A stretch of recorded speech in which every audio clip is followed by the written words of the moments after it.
자, 오늘 본문 말씀을 가지고 여호수아 강의 11번째 시간으로 영적 하프타임이라는 제목으로 함께 은혜를 나누겠습니다. 함께 우리 제목을 따라 하겠습니다. 영적 하프타임.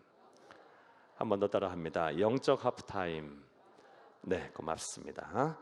오늘은 로마서 8장 30절에서 35절 말씀 강해로 여호수아 8장 30절에서 35절 말씀 강해로 여호수아 8장 강해를 마치겠습니다.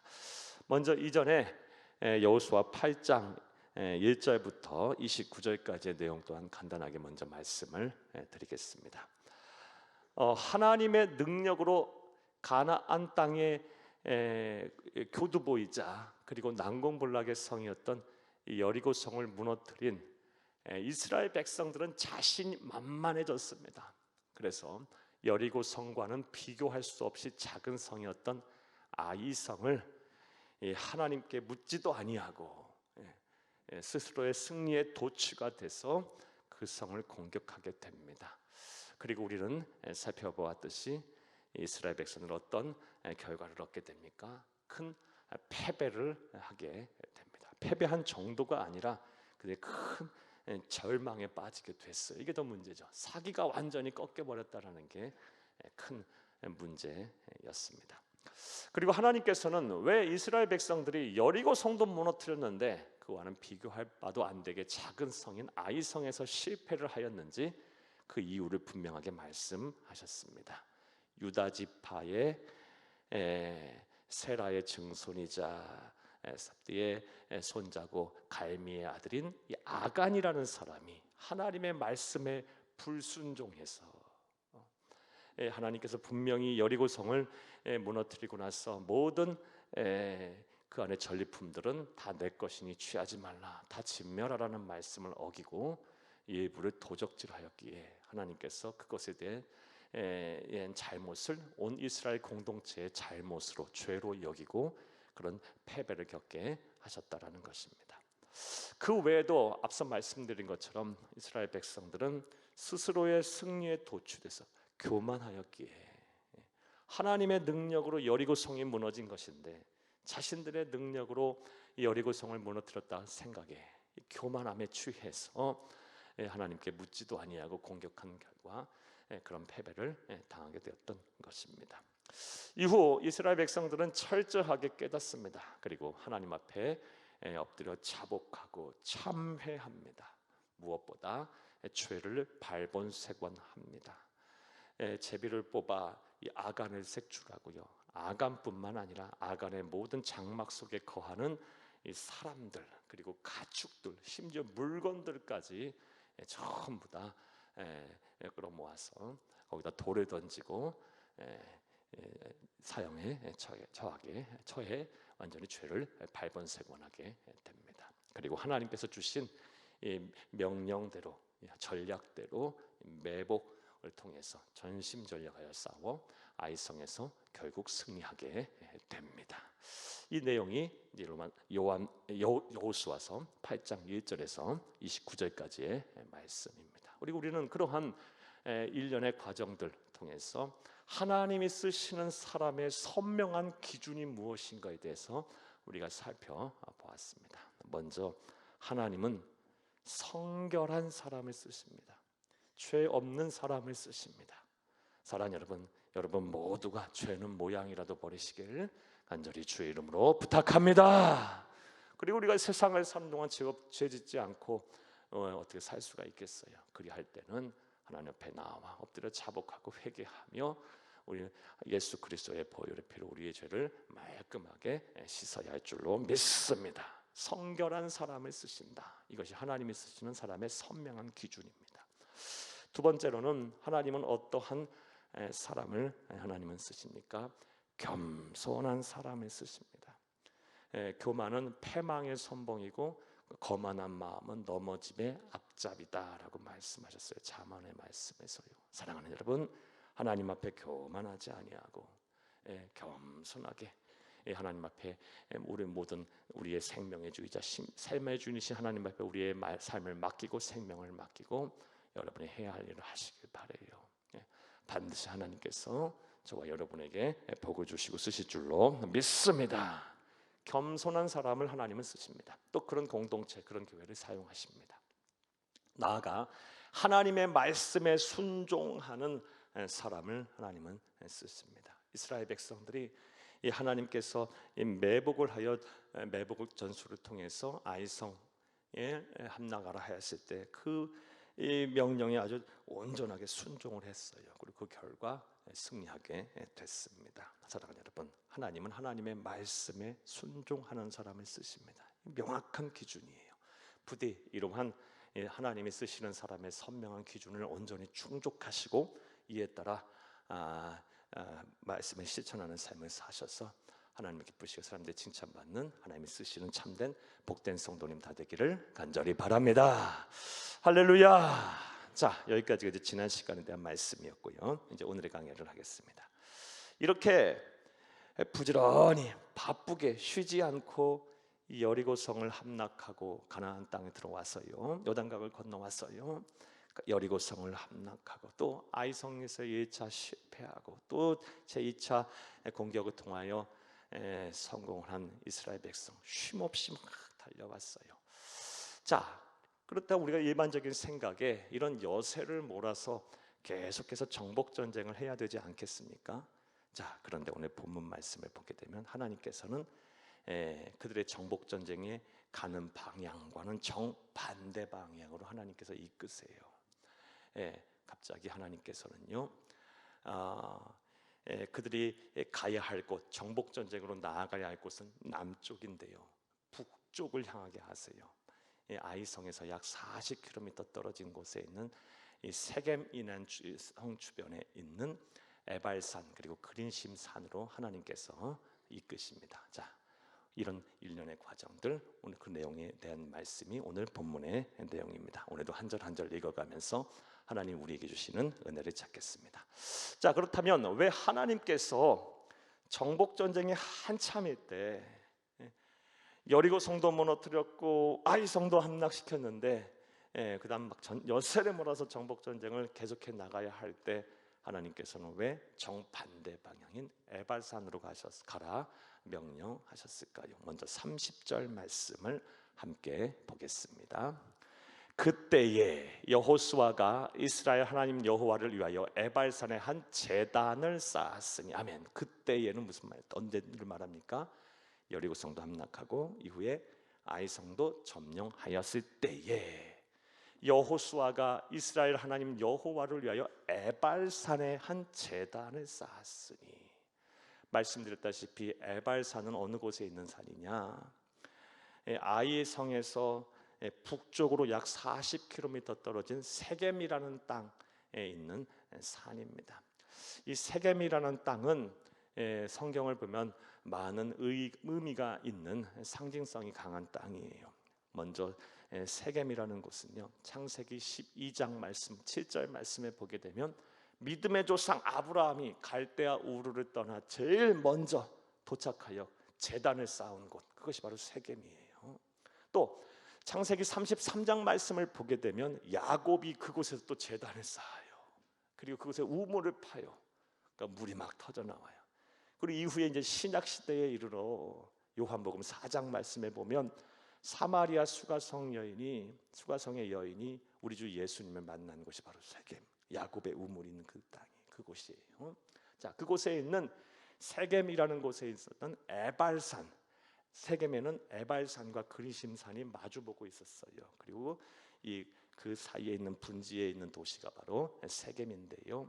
에발산에 가서 뭐 해라? 제단을 쌓으라 라고 명령하십니다. 앞서 말씀드린 것처럼 한참 정복 전쟁 중에 남쪽으로 향해서 점령을 해 나가야 하는데 하나님은 갑자기 북쪽으로 향해서 에발산에 가서 제단을 쌓으라 라고 명령하셨어요. 자, 그렇다면 그 이유가 무엇일까요? 그 이유에 대해서는 성서신학자들이 다양한 추론도 해요. 그런데 지배적인 해석 그리고 합리적인 해석, 또 제가 동의하는 해석, 여러분이 함께 동의했으면 하는 해석이 무엇이냐? 하나님께서는 영적인 하프타임을 주기 위함이었어요. 이스라엘 백성들은 쉼없이 달려왔어요. 가나안 땅을 정복하라는 이 명령을 수행하기 위해서 요단강을 건넜고요. 그리고 바쁘게 여리고성을 또 함락시켰어요. 또 그리고 나서 아이성 전투에 임했고요. 쉼없이 막 달려왔어요. 원래 그들이 전투 민족이 아니지 않습니까? 유목 민족도 아니에요. 싸움을 해본 사람들이 아는 사람들이에요. 그러면 하나님의 이끄시는 대로 하나님의 백성이었어요. 낮에는 구름 기둥, 밤에는 불 기둥을 하나님이 인도하시는 대로 살았던, 그리고 하나님의 은혜 속에 살았던 사람들이에요. 그들이 가나안 정복 전쟁을 시작하고 나서 아이성까지 정복하기 이르기까지 그들은 몸과 마음이 많이 지쳐 있었던 것입니다. 그래서 하나님께서는 그들에게 영적인 쉼을 주시기 위해서, 자, 이제 전반전 끝냈다, 잠깐 하프타임 시간 갖자, 잠깐 쉬자, 그러는 의미로 해서 에발산에 가서 제단을 쌓게 하신 줄 믿으시기를 간절히 주의 이름으로 축복합니다. 축복합니다. 이렇게 사랑하는 여러분, 우리 그리스도인들이 있어서 우리 세상을 사는 동안 영적인 하프타임을 종종 갖는 것이 때로는 우리에게 필요합니다. 이를 하나님께서 너무 잘 아셨어요. 그래서 하나님께서도 여러 가지 우리 하나님의 백성들이 영적인 하프타임을 가질 수 있도록 쉼의 시기를 가질 수 있도록 제도적인 장치를 율법으로 마련하셨어요. 우리가 일반적으로 아는 내용들도 봐도 한 주에 하루를 쉬게 하시려고 안식일을 우리에게 허락하여 주셨어요. 6일 동안 열심히 일한 후 하루를 쉬어라, 하루는 나의 날이다 라면서 쉬어라 라고 말씀하셨어요. 우리가 일주일 내내 일만 하고 쉬지 않는다면, 우리가 영혼의 안식을 얻지 못한다면, 사랑하는 여러분, 우리가 얼마나 사는 것이 힘들고 어려운, 우리 영적인 침체에 빠지겠어요. 안식일을 우리에게 주셨어요. 또 여러분 잊지 않겠어요? 레위기 25장 4절에서 5절 말씀을 보게 되면 안식년도 주셨어요. 7년째가 되는 때는 쉬어라, 심지어 땅도 쉬어라. 그래서 7년째가 되는 해의 땅에는 파종도 하지 말고 그냥 내버려 둬라, 땅도 쉬게 하셨어요. 하나님은 이렇게 우리의 영적인 하프타임을 우리로 하려고 갖게 하시기를 원하세요. 사랑하는 여러분, 제가 올해가 되면 이제 우리 새한교회 담임 목사가 된 지 7년째가 되는데요. 벌써 7년 됐어요, 여러분. 제 마음 같아서 한 20년 한 것 같아요. 네. 우리 성도님도 저를 그렇게 생각하시고 또, 근데 벌써 7년이 됐더라고요. 지금까지 쉼없이 달려오면서 아직은 뭐 안식년이나 이런 쉼을 갖고 싶은 생각은 없습니다. 아직은. 그런데 언젠가는 좀 쉬어야 되는 시간이 와야 되지 않을까라는 생각도 해요. 우리 저뿐만이겠습니까? 우리 모두가 다 마찬가지예요. 잠시 잠깐이라도, 맨날 며칠이라도 우리가 쉬면서 우리 자신을 되돌아보고 하나님과의 관계를 셋업을 다시 해야 할, 재설정을 해야 될 시간이 우리 모두에게 필요합니다. 여러분 모두에게 이러한 시간이 있기를, 이것도 삶의 여유가 있어야 하는 거 아니겠습니까? 염려와 근심이 없어야 하지 않겠습니까? 여러분에게 이런 기회가 있기를, 또 이런 쉼이 있기를 간절히 주의 이름으로 축복합니다. 축복합니다. 자신을 돌아볼 영적 하프타임이 누구에게나 필요하다, 이런 말씀, 이런 영적인 교훈을 오늘 본문 말씀을 통해서 알 수가 있습니다. 쉼없이 정복 전쟁에 임했던 하나님, 이스라엘 백성을 향하여 하나님께서는 영적 쉼을 갖게 하시려고 남쪽이 아닌 북쪽으로 이끄셔서 아이성에서부터 약 40km나 떨어진 에발산에 가서 제단을 쌓으라라고 말씀을 하셨습니다. 사랑하는 여러분, 자, 그런데 오늘 30절 말씀을 보게 되면 이 그리스도인이 영적 하프타임, 이 쉼을 갖는 데 있어서라도, 잠시 잠깐이라도 쉼을 갖는 데 있어서라도 우리가 놓쳐서는 안 되는 아주 중요한 사실이 있습니다. 우리 30절을 다시 한번 읽겠습니다. 그때에 여호수아가 이스라엘 하나님 여호와를 위하여 에발산에 한 제단을 쌓았으니, 아멘. 분명 에발산으로 가라고 하신 건 하나님이셨고, 이후에 이제 좀 이따 보겠지만 신명기 말씀에서도 이미 하나님께서 이미 이것까지도 예견하시고 모세에게 말씀하신 내용이에요.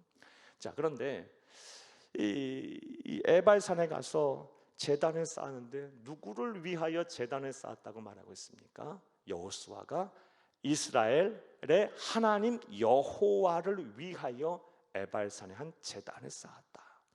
에발산에 간 거는 쉼을 쉬려고 간 거예요. 영적인 쉼을 얻으려고 간 거예요.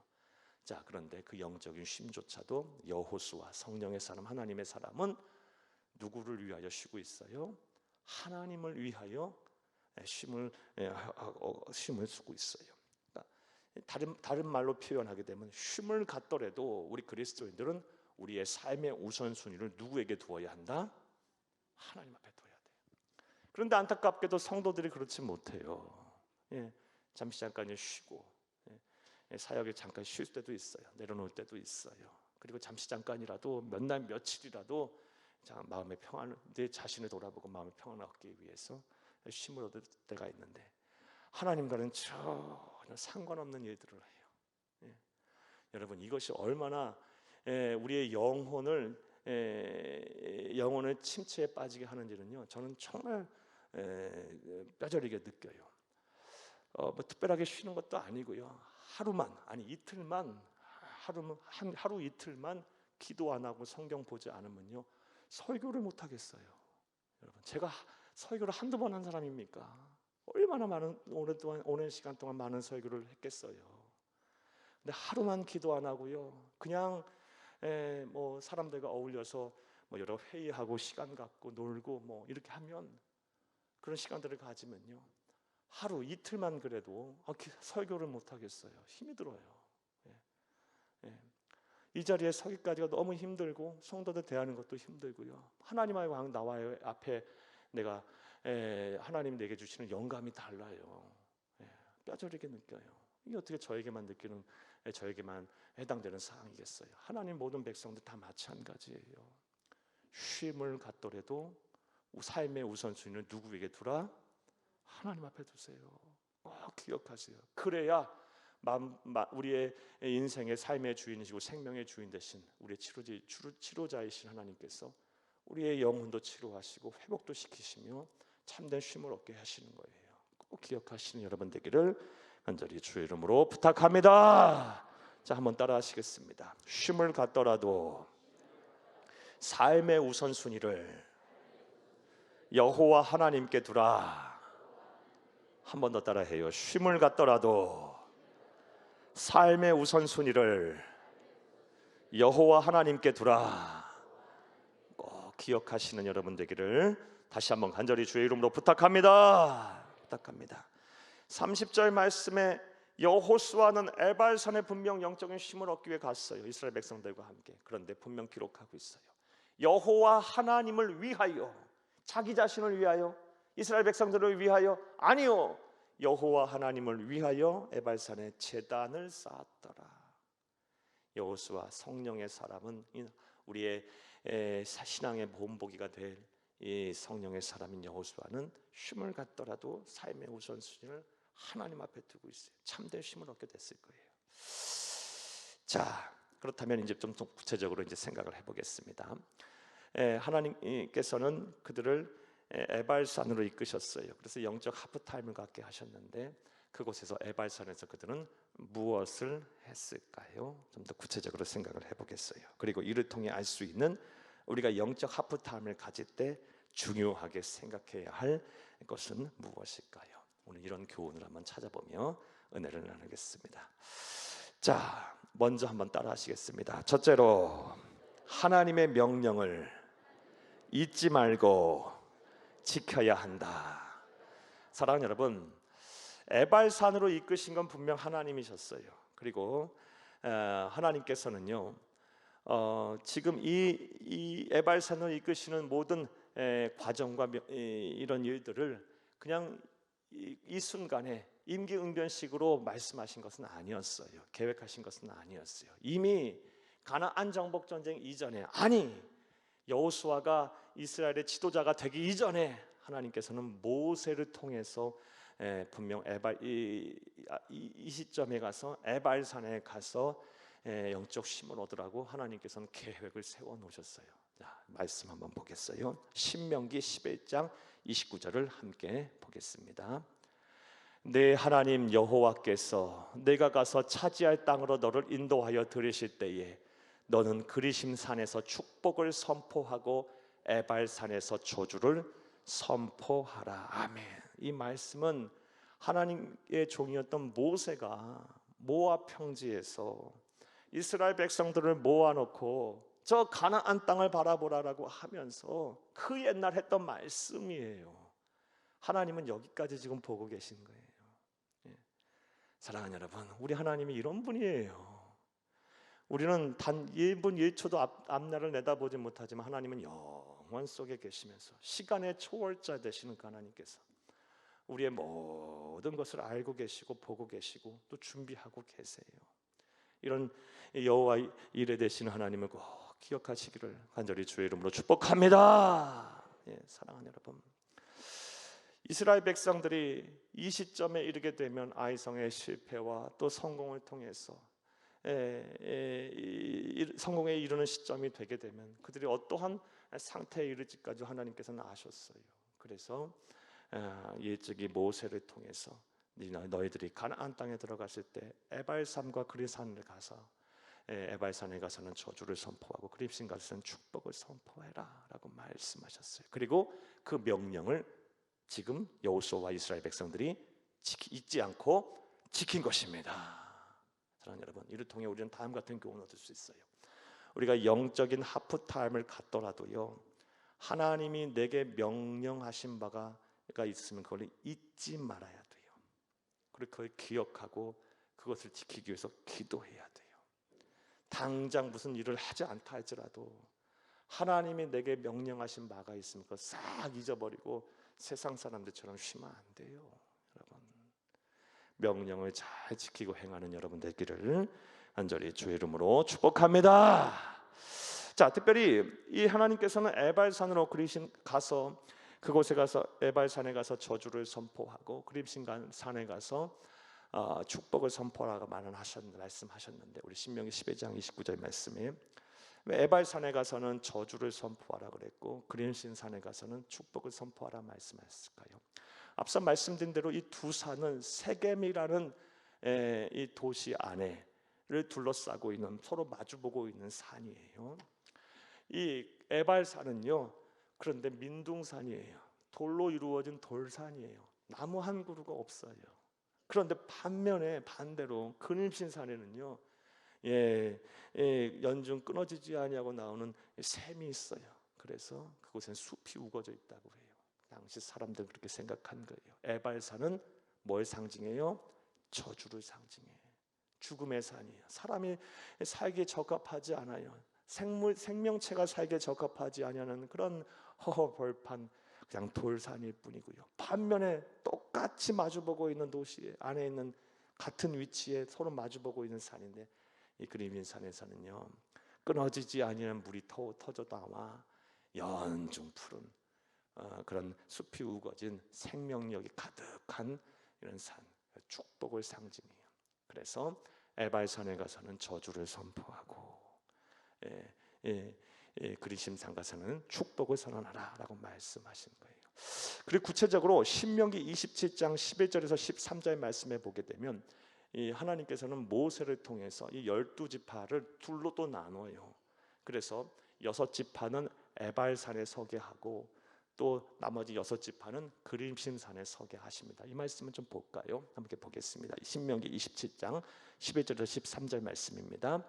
모세가 그날 백성에게 명령하여 이르되 너희가 요단을 건넌 후에 시므온과 레위와 유다와 이사갈과 요셉과 베냐민은 백성을 축복하기 위하여 그리심산에 서고 루벤과 gad과 아셀과 스불론과 단과 납달리를 저주하기 위하여 에발산에 서고. 아멘. 자, 여기 말씀 보게 되면 하나님께서는 12지파 중에 6지파를 나눠서 그리심산에 서게 하셔서 축복을 선포하게 하고 또 나머지 6지파는 에발산에 서서 저주를 선포하게 하라 이렇게 말씀하셨어요.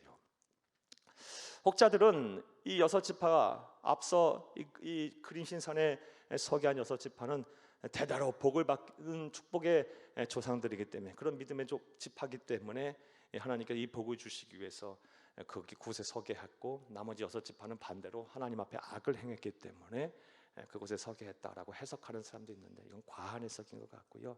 인구가 많다 보니 어쩔 수 없이 나는 것뿐이라고 생각하시면 좋겠어요. 더 중요한 것은 뭘 의미하냐? 에발산에 섰던 이 그림신산에 섰던 둘 다 모든 사람들이 다 누구 앞에 선 거예요? 하나님 앞에 선 거예요. 그리고 하나님은 어떤 분이시라는 겁니까? 하나님은 복의 근원이시고 축복을 하시는 분이시고, 또 하나님은 반면에 또 저주도 하시는 분이에요. 이걸 다른 말로 표현하면 흥하게 하시는 분도 하나님이시고 망하게 하시는 분도 하나님이시라는 거예요. 한 개인, 한 가정, 한 국가가 흥하게 하는 것도 하나님의 속에 달려있고, 반대로 망하게 하시는 분도 하나님이라는 거예요. 모든 인간의 역사의 주관자가 누구시다? 하나님이시다. 우리는 이 진리를 알면 되는 거예요. 이 6지파를 왜 여기 세웠고 저기 세웠고, 이런 해석은 우리에게 필요해요. 사랑하는 여러분, 그들 모두 하나님 앞에 서게 했어요. 하나님이 누구다? 모든 인간의 역사를 주관하시는 분이시다. 인간의 흥망성쇠, 한 국가의 흥망성쇠를 주관하시는 분이시다. 나의 모든 잘됨과 형통, 그리고 나의 실패와 나의 망함까지도 하나님의 손에 달렸다라는 것을 잊지 않는 여러분 되기를 간절히 주의 이름으로 부탁합니다. 자, 사랑하는 여러분, 자, 그런데 우리가 이 하나님께서는 에발산 그리고 그림신산에 6지파씩 가게 서게 하셔서 하나님 앞에 서게 하셨는데, 우리가 요 사실, 신명기의 말씀 그리고 오늘 본문 말씀을 통해서 우리가 또 하나 이 사실과 관련해서 주의 깊게 봐야 할, 놓쳐서는 안 되는 진리가 하나 또 있어요. 이거 한번 더 생각을 해보겠습니다. 사랑하는 여러분, 여호수아는 어느 지파입니까? 에브라임 지파예요. 에브라임은 누구의 아들입니까? 요셉의 아들이에요. 요셉의 아들들은 어디 서게 하셨냐면 그리심산에 서게 했어요. 요셉 지파는요. 그러니까 축복을 선언하라고 했던 이 그리심산에 서게 했는데, 오늘 본문 말씀을 보게 되면 여호수아는 어디로 가게 됩니까? 에발산에 가서 또 이스라엘 백성들과 함께 가서 뭘 해요? 하나님의 명령에 따라 에발산에서 제단을 쌓아요. 우리 이 말씀 한번 다시 보겠어요. 본문 보기 전에 이 명령 한번 보겠어요. 신명기 27장 4절에서 5절을 함께 보겠습니다.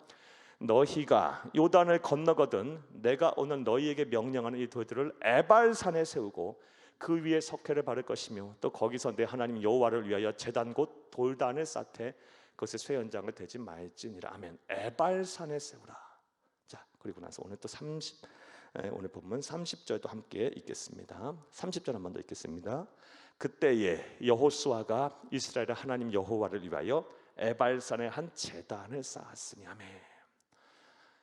당시 사람들이 저주의 땅이라고 생각했던 에발산에 가서 뭘 하라 그래요? 제단을 쌓으라고 말씀하셨고, 또 지파대로 하나님의 명령대로 지파대로 한다면은 여호수아는 에브라임 지파 요셉의 아들이기 때문에 당연히 그리심산에 가서 제단을 쌓는 것이 맞는데, 에발산에 가서 제단을 쌓고 그곳에 하나님께 예배를 드려요.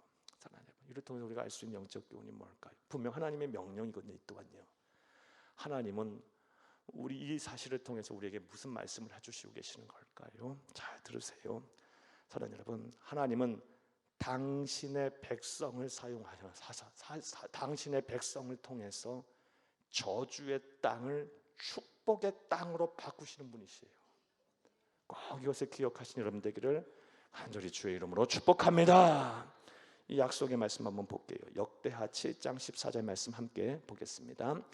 내 이름으로 일컫는 내 백성이 그들의 악한 길 떠나 스스로 낮추고 기도하여 내 얼굴을 찾으면 내가 하늘에서 듣고 그들의 죄를 사하고 그들의 땅을 고칠지라. 아멘. 아무리 사회가 악하고 나라가 부패하고 또 부정부패가 만연하고 무질서하다 할지라도 하나님의 백성이 그곳에서 십자가의 복음을 들고 나아가고 주의 이름을 부르게 되면 하나님은 하나님의 백성을 통하여 저주의 땅을 무엇으로 바꾼다? 축복의 땅으로 바꾸신다는 사실이에요. 이걸 알려주고 계시는 거예요.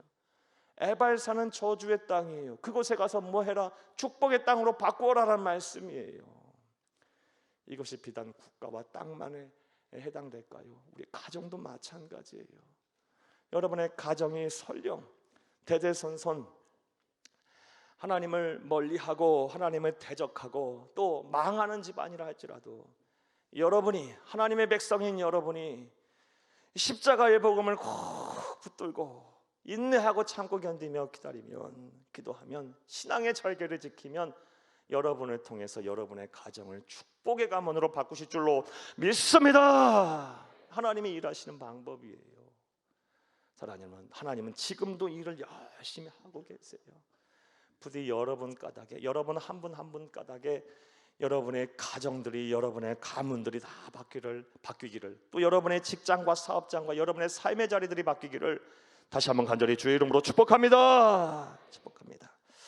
자, 한번 따라 하시겠어요? 하나님의 자녀로 하여금 저주의 땅을 축복의 땅으로 바꾸어 가시는 하나님. 하나님은 하나님의 자녀로 하여금 저주의 땅을 축복의 땅으로 바꿔 가시는 분이에요. 그러니까 우리 한 사람이 참 하나님 앞에 서는 것이 중요해요. 우리가 바로 서면요, 우리의 가정이 변화될 거예요. 우리가 바로 서면 우리 교회가 더 변화될 것이고요, 우리가 바로 서면 우리 나라와 민족이 변화될 거예요. 하나님은 한 사람 한 사람을 통해 일하시는 분이에요. 자, 첫 번째로 이스라엘과 여호수아와 이스라엘 백성들은 모세를 통해서 하나님께서 말씀하신 하나님의 명령을 잊지 않았어요. 그래서 그것을 준행했어요. 뭐 하면서? 영적 하프타임 하는 순간에도요. 우리 또한 마찬가지예요. 사랑하는 여러분, 살다 보면 쉼이 필요할 때가 있어요. 사역이 너무너무 힘들고 지쳐서 때로는 잠시 잠깐 내려놓고 몇 날 며칠만이라도 내 자신을 돌아볼 필요가 있을 때가 있어요. 그럴 때 뭐 해야 된다? 그렇다면 할지라도 하나님의 명령, 내게 주신 명령을 잊지 말아야 돼요. 그걸 기억하고 그것을 이루어가기 위해서 기도하고 무언가 노력을 해야 돼요. 이런 애와 실천이 저와 여러분 가운데 있기를 다시 한번 간절히 주의 이름으로 부탁합니다. 첫 번째로 하나님의 명령을 잊지 말고 지켜야 합니다. 또 두 번째로 이스라엘 백성들이 에발산과 그리심산에 올라가서 무엇을 했나요? 또 그들의 이런 행동을 통해서 우리가 영적 하프타임을 가질 때 우리는 무엇을 중요하게 생각해야 할까요? 따라합니다. 둘째로 제단을 쌓아야 합니다. 이스라엘 백성들은 에발산에 가서 제단을 쌓았어요. 보면 30절 31절을 함께 읽겠습니다.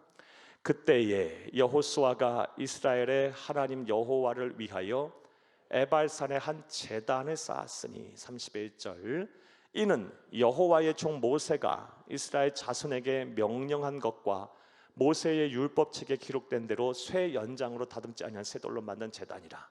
우리가 그 여호와께 번제물과 화목 제물을 그 위에 드렸으며. 아멘. 구약 성경 말씀을 보게 되면 제단을 쌓았다는 말씀이 참 많이 나와요. 뭘 했다는 겁니까? 하나님 앞에 예배했다라는 거예요. 구약의 제사는 하나님께 드린 예배니까요.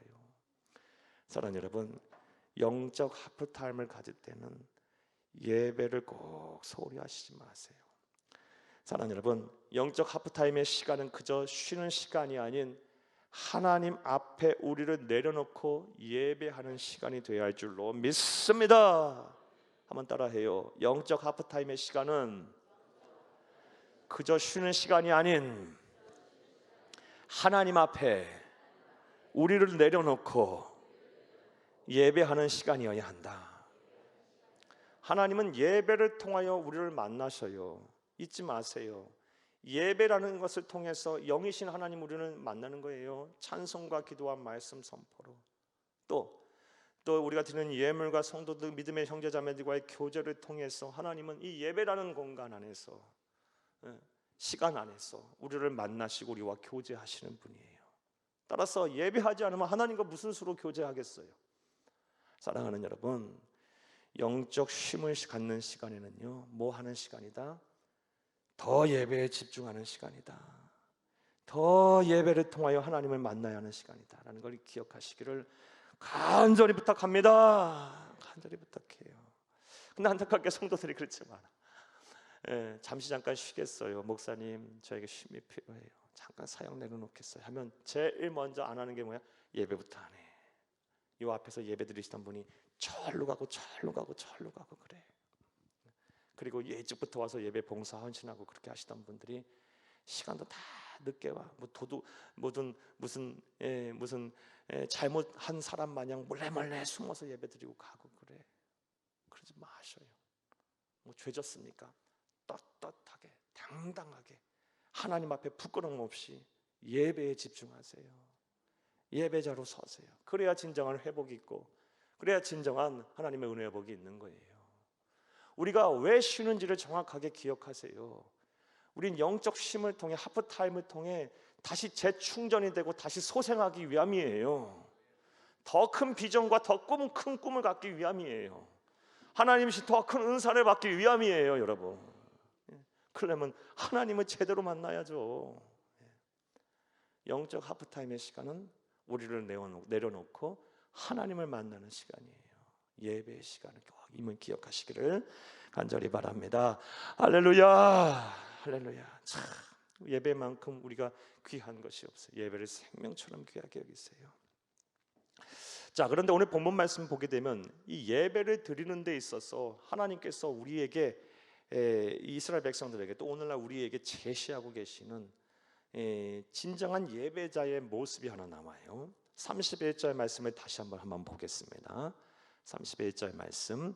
이는 여호와의 종 모세가 이스라엘 자손에게 명령한 것과 모세의 율법책에 기록된 대로 쇠 연장으로 다듬지 아니한 새 돌로 만든 제단이라. 무리가 그 여호와께 번제물과 화목제물을 그 위에 드렸으며. 아멘. 너희가 가서 예배를 드릴 때 제단을 쇠 연장으로 조각하고 깎고 예쁘게 해서 그 제단을 만들어서 예배드리지 말라. 그냥 자연석 그대로, 새돌 그대로 그 위에 놓고 뭐해라? 번제물과 화목제물을 드려라. 하나님이, 여러분 기억하세요, 모든 순간에 다 이렇게 말씀하신 거 아니에요. 성전에서 성막에서 예배드릴 때는 아주 정확한 격식과 또 규례에 따라 잘 조각된, 잘 형상화된, 하나님의 말씀대로 잘 만들어진 그런 제단 위에서 제물을 드리고 예배드리라고 하셨어요. 그런데 오늘 본문 말씀에 보게 되면 영적 하프타임을 갖는 이 순간에 에발산에 가서는 뭐 해라? 쇠 연장으로 깎지 아니한, 다듬지 아니한, 손대지 아니한 자연석 그대로 놓고 그 위에 화목제물과 번제물로 예배를 드려라 말씀하고 계세요. 뭘 요구하고 계시는 거예요? 무슨 말씀을 하시는 거예요? 우리에게 오늘날 사랑하는 여러분, 자연석 그대로 너희의 찢겨지고 상처 입고 다치고 아픈 마음 그대로, 이 모습 그대로. 영적 하프타임을 간다는 건 쉼이 필요하다는 거 아니에요. 뭔가 지금 힘들다는 거 아니겠어요? 힘든 모습 그대로 남아라, 이 말씀이에요. 지금 가감 없이 남아라. 꾸미지 말고 남아라. 너의 상처 입은 심령 그대로, 네 모습 그대로 내 앞에 서라, 이 말씀이에요. 여러분, 이거 생각하면 당연한 거예요. 하나님 우리를 고치시게 그러신 거겠죠. 회복시키시게 그런 거겠죠.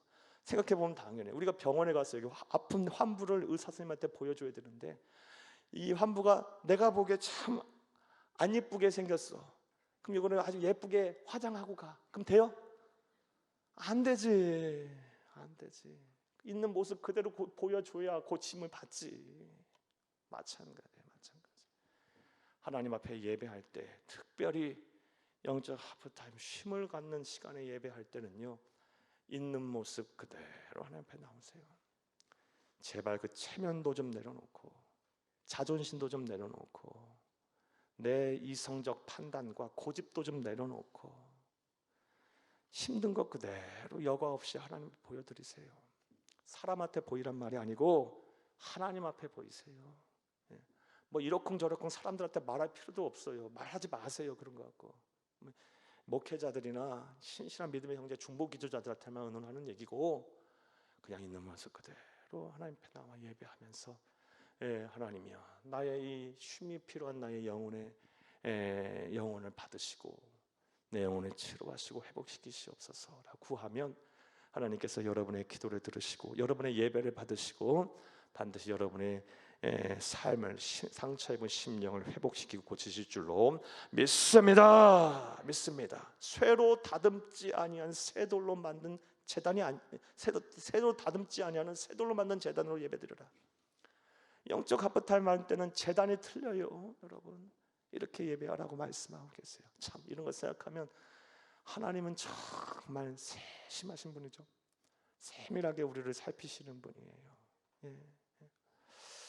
사랑하는 여러분, 두 번째로 뭐 해야 된다? 제단을 쌓아야 한다. 다른 말로 예배를 잘 드려야 합니다.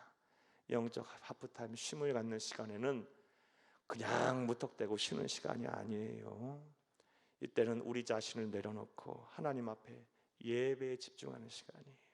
그럼 하나님께서 저와 여러분을 반드시 회복시키시고 고치실 것이고 새 힘과 새 능력을 주실 것이며 또 새 길을 열어주실 줄로 믿습니다. 또 셋째로 이스라엘 백성들이 에발산과 그리심산에 올라가서 무엇을 했을까요? 그리고 우리는 이들의 행동을 통해서 영적 하프타임을 가질 때 우리는 무엇을 중요하게 생각해야 할까요? 따라합니다. 셋째로 하나님의 말씀을 들어야 합니다. 사랑하는 여러분, 정리해 볼게요. 영적 하프타임 갈 때는 뭐 해야 된다? 첫 번째로 하나님께서 주신 명령을 잊지 말고 기억해야 된다. 그냥 무턱대고 쉬는 게 아니에요. 그 명령을 기억하고 그 명령을 지키기 위해서 기도라도 해야 되는 거예요. 마음에 품어야 되는 거예요. 그리고 예배에 집중하는 거예요. 예배에 집중해서 뭐 해야 합니까? 이제 말씀을 들어야 돼요. 말씀을 들어야 돼요. 에발산에 가서 제단을 쌓으면서 하라고 하시는 것은 뭘 하기 위함이었어요? 말씀을 듣게 하기 위함이었어요. 오늘 본문 말씀 32절에서 35절을 함께 보겠습니다.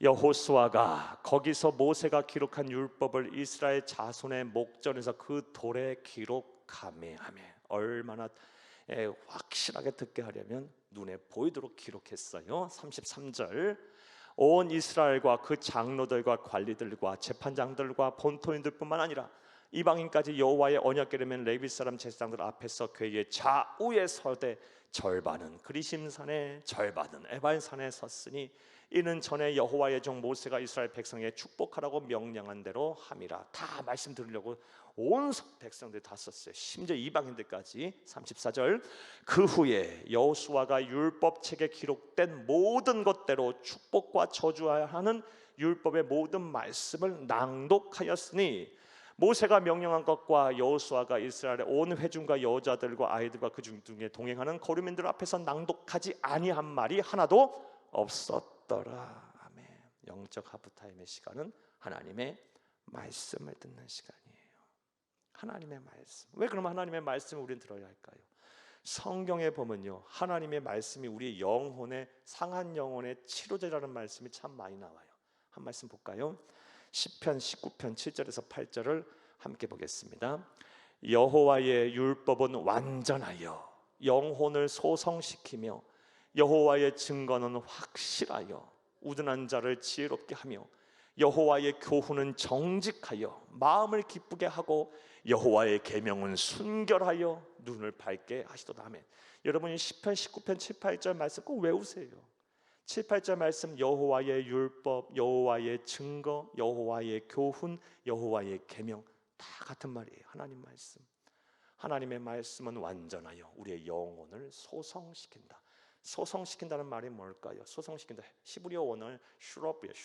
슈럽의 정확한 뜻은 고치다, 회복시키다, 치료하다의 뜻이에요. 여호와의 말씀 율법은 완전하여 우리의 영혼을 뭐한다? 치료한다. 여호와의 증거 하나님의 말씀은 확실하여 우둔한 자를 지혜롭게 하며 하나님의 말씀은 정직하여 마음을 기쁘게 하며 하나님의 말씀은 순결하여 눈을 밝게 하다. 그러니까 여기에 해당되시는 분은 하나님 말씀을 따라 말씀을 들으면 되는 거예요. 내 영혼이 지금 막 상처에 마음과 생각이 너무너무 힘들어. 이리 찢기고 저리 찢기고 이 사람한테 휘둘리고 저 사람한테 휘둘리고 환경에 치고 앞길이 깜깜하고 보이지 않고 막 그래. 그러면 무엇으로 치료하겠냐고. 우리 영혼의 치료제인 하나님의 말씀. 완전하다니까. 완전한 치료제니까. 또 막 우둔해 지혜가 없어갖고 뭐 사리 분별 판단을 잘 못하겠어요. 그럼 뭐 해야 돼? 하나님 말씀 보면서 기도해야지. 내게 지혜를 달라고. 야고보서 5장 말씀에 보면 지혜를 구하라 그랬어요. 지혜 주신다 그랬어요. 여호와의 교훈은 정직하여 마음이 기쁘지가 않아. 그럼 뭐 해야 돼? 여호와의 교훈, 하나님의 말씀을 막 보면서 그 꿀송이보단 달 말씀을 막 취해 내 마음의 기쁨을 다시 회복해야죠. 정말 여러분, 이거는 경험해 본 사람만 알아. 하나님의 말씀이 나를 얼마나 기쁘게 하는지. 저는 예전에 이런 적 한 번 있어. 한번 설교 때 말씀 한번 들은 적이 있는데, 분명 아침부터 성경을 읽기 시작했는데 너무 기뻐서 잠깐 일어나서 눈을 떠보니까, 둘러보니까 그 다음날 새벽이야. 신약을 보다 구약을 보다 신약을 보다. 지금 그렇게 할 수 있을지 모르겠지만 그런 기쁨은 어떤 게 있었어. 막 무릎을 치면서 놀랍다. 막 이런 적이 있어요. 여러분, 이 또한 어떻게 저에게만 주실 은혜겠어요? 여러분 모두에게 주실 은혜인 줄 믿습니다. 마음이 기쁘지 않다면 그렇게 해야지. 그리고 막 눈을 밝지 못해서 정말 자꾸 죄를 짓는 상황이 있어. 그럼 하나님의 말씀을 순결해. 그러니까 정확한 이게 죄인지 아닌지를 구분하고 판단케 하신다는 말씀이에요. 우리 살다 보면 이게 이제 죄인지 아닌지, 이게 이 일을 행하게 되면 나로 인하여 다른 사람이 피해를 보는지 피해를 안 보는지 모르잖아. 이런 상황 참 많잖아요. 이렇게 막 여러 가지 판단이 필요할 때 순결하신 하나님의 말씀, 죄를 정확하게 구분해내는 그런 우리의 양심을 다시 새롭게 하는 이 하나님의 말씀 앞에 서세요. 그렇게 기도하시면서 지혜를 구하세요. 그럼 반드시 주실 줄로 믿습니다. 그래서 영혼의 하프타임을 가질 때는 말씀을 들어야 하는 거예요. 영혼의 하프타임과 쉼을 얻으실 때 하나님의 말씀을 들으시는 분들은 다 회복이 돼요. 그런데 이거 안 하고 놀러도 가고 여행도 가고 완전 세상 사람들처럼 쉼을 얻은 사람들은요, 다시 돌아오면 엄청 힘들어요. 여러분 잘 아시잖아요. 벌써 사람부터 만나는 게 힘들잖아. 목사님, 전사님들 뵈려면 죄진 사람 같고 자기가 부끄럽고, 또 기도의 자리까지 가려면 또 얼마나 힘들어. 또 다시 사역의 자리까지 가려면 얼마나, 또 그 자리까지 가기 얼마나 많은 난관을 극복해야 돼. 그렇죠? 여러분 너무 잘 아실 거예요. 앞서 말씀드린 저도 목사도 그런데요, 하루만 기도 안 하고 성경 안 봐도 한 이틀만 지나면 설교 못 하겠다니까 힘들어서, 부끄러워서, 자신이 없어. 자신감이 사라져. 그럼 말이 잘 안 나와. 사랑하면 제가 얼마나 설교를 많이 했겠어요. 얼마나 성경도 보겠어요. 그런데 안 돼. 하루만 쉬어도 안 되더라고요. 바로바로 그 느껴져요. 하나님이 주신 영감이 달라요. 영적 하프타임의 시간은 하나님의 말씀을 듣는 시간이다. 꼭 기억하기를 간절히 주의 이름으로 부탁합니다. 자, 그런데 이 말씀을 들을 때 보게 되면요, 말씀을 취사 선택해서 가려 들으시는 분들이 은근히 많아요.